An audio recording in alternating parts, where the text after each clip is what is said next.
আজকের এই ভিডিওটি আপনার স্ক্রিনে আসা কোনো সাধারণ ঘটনা নয়। হয়তো মহান আল্লাহ নিজেই চান আপনার কোনো বিশেষ দোয়া কবুল হোক, আর তাই তিনি আপনাকে এই বার্তাটির সামনে এনে দাঁড় করিয়েছেন। আমরা সারা বছর প্রতিটা দিন রাত আল্লাহর কাছে কত কিছুই না চাই, কেঁদে কেঁদে দোয়া করি, কিন্তু আজ আমি আপনাদের এমন এক বিশেষ সময়ের কথা বলবো যা বছরের ৩৬৫ দিনের মধ্যে সবচেয়ে সেরা। মাত্র ১২ ঘন্টার এক অবিশ্বাস্য সুযোগ। আপনি যদি সত্যিই আপনার জীবন বদলে দিতে চান, তবে আজকের ভিডিওর একটি সেকেন্ডও মিস করবেন না। আরাফা দিবসের মহত্ব ও গুরুত্ব। আমরা জানি বছরের শ্রেষ্ঠ রাত হল রমজানের লাইলাতুল কদর, যা হাজার মাসের চেয়ে উত্তম। কিন্তু আপনি কি জানেন বছরের শ্রেষ্ঠ দিন কোনটি? ইসলামের নিয়ম অনুযায়ী বছরের সবচেয়ে মর্যাদাপূর্ণ দিনটি হল জিলহজ মাসের ৯ তারিখ, অর্থাৎ আরাফার দিন। সূর্যোদয় থেকে সূর্যাস্ত পর্যন্ত এই ১২টি ঘণ্টা হচ্ছে পুরো বছরের শ্রেষ্ঠতম সময়। এই দিনেই মহানবী সাল্লাল্লাহু আলাইহি ওয়াসাল্লাম তার ঐতিহাসিক বিদায় হজের ভাষণ দিয়েছিলেন। এই দিনেই লাখো হাজি আরাফাতের ময়দানে সমাবেত হয়ে আল্লাহর দরবারে কান্নাকাটি করেন। এই সেই পবিত্র দিন যেখানে আদিপিতা আদম আলাইহিস সালাম এবং মা হাওয়া আলাইহিস সালাম দীর্ঘ প্রতীক্ষার পর পরস্পর মিলিত হয়েছিলেন। জিলহজ্জের প্রথম ১০ দিনের অলৌকিক ইতিহাস। শুধু আরাফার দিনই নয়, জিলহজ্জের প্রথম ১০টি দিনের প্রতিটি মুহূর্ত অলৌকিক ও বরকতময়। মুফাসসিরিনগণের মতে হজরত মুসা আলাইহিস সালাম যখন তুর পাহাড়ে ৪০ দিনের ইবাদতে মগ্ন ছিলেন, তার শেষ ১০ দিন ছিল এই জিলহজ্জের প্রথম দশক। হজরত আইয়ুব আলাইহিস সালামকে যখন আল্লাহ তাআলা তার কঠিন ও দীর্ঘ রোগ থেকে মুক্তি দিয়েছিলেন, সেই দিনটি ছিল এই দশকেরই একটি দিন। তিনি আল্লাহর কাছে ব্যাকুল হয়ে দোয়া করেছিলেন, আন্নী মাসানিয়া দুররু ওয়া আনতা আরহামুর রহিমিন, আর আল্লাহ তার জীবনের সমস্ত কষ্ট দূর করে দিয়েছিলেন। এমনকি হজরত ইব্রাহিম আলাইহিস সালাম তাঁর প্রিয় সন্তানকে কুরবানি করার যে মহান পরীক্ষা দিয়েছিলেন, তাও এই দিনগুলোর ইতিহাস।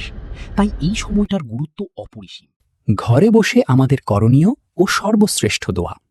যাদের সামর্থ্য আছে তারা তো আজ আরাফাতের ময়দানে উপস্থিত হয়ে সরাসরি ক্ষমা চেয়ে নিচ্ছেন, কিন্তু আমরা যারা ঘরে আছি, যারা যেতে পারিনি, আমাদের জন্য কি কোনো সুযোগ নেই? অবশ্যই আছে।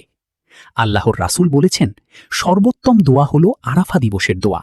আর আমি এবং আমার পূর্ববর্তী নবীগণ যে সর্বোত্তম বাণী উচ্চারণ করেছেন তা হল, লা ইলাহা ইল্লাল্লাহু ওয়াহদাহু লা শারীকা লাহ, লাহুল মুলকু ওয়া লাহুল হামদু ওয়া হুয়া আলা কুল্লি শাইইন কাদির। অর্থ, আল্লাহ ছাড়া কোনো উপাস্য নেই, তিনি একক, তাঁর কোনো শরিক নেই। রাজত্ব একমাত্র তাঁরই এবং সমস্ত প্রশংসাও তাঁরই।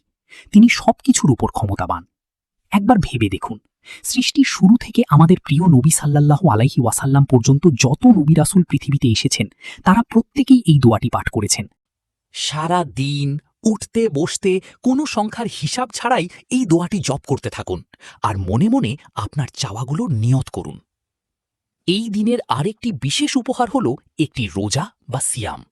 রাসূলুল্লাহ সাল্লাল্লাহু আলাইহি ওয়াসাল্লাম বলেছেন, আরাফার দিনের রোজার ব্যাপারে আমি আল্লাহর কাছে আশাবাদী যে এর মাধ্যমে বান্দার পূর্বের ১ বছর এবং পরের ১ বছরের গুনাহ ক্ষমা করে দেওয়া হয়। মাত্র একটি দিনের রোজা আপনার ২ বছরের গুনাহ মুছে দিতে পারে। সুবহানাল্লাহ! যেভাবে দোয়া করলে নিশ্চিত কবুল হবে। এই বিশেষ দিনে দোয়া করার একটি সুন্দর নিয়ম আছে। ফজরের পর থেকেই নিজেকে দুনিয়াবি ব্যস্ততা থেকে একটু মুক্ত করে নিন। বছরের এই একটা দিন না হয় শুধু আল্লাহর জন্যই রাখলেন। প্রথমে জায়নামাজে বসে ১০-১৫ মিনিট এই শ্রেষ্ঠ দোয়াটি পাঠ করুন। এরপর হাত তুলে আল্লাহর প্রশংসা এবং রাসূল সাল্লাল্লাহু আলাইহি ওয়াসাল্লামের উপর বেশি বেশি দরুদ শরীফ পড়ুন। মনে রাখবেন, একবার দরুদ পড়লে আল্লাহ আপনার উপর ১০টি রহমত নাজিল করেন।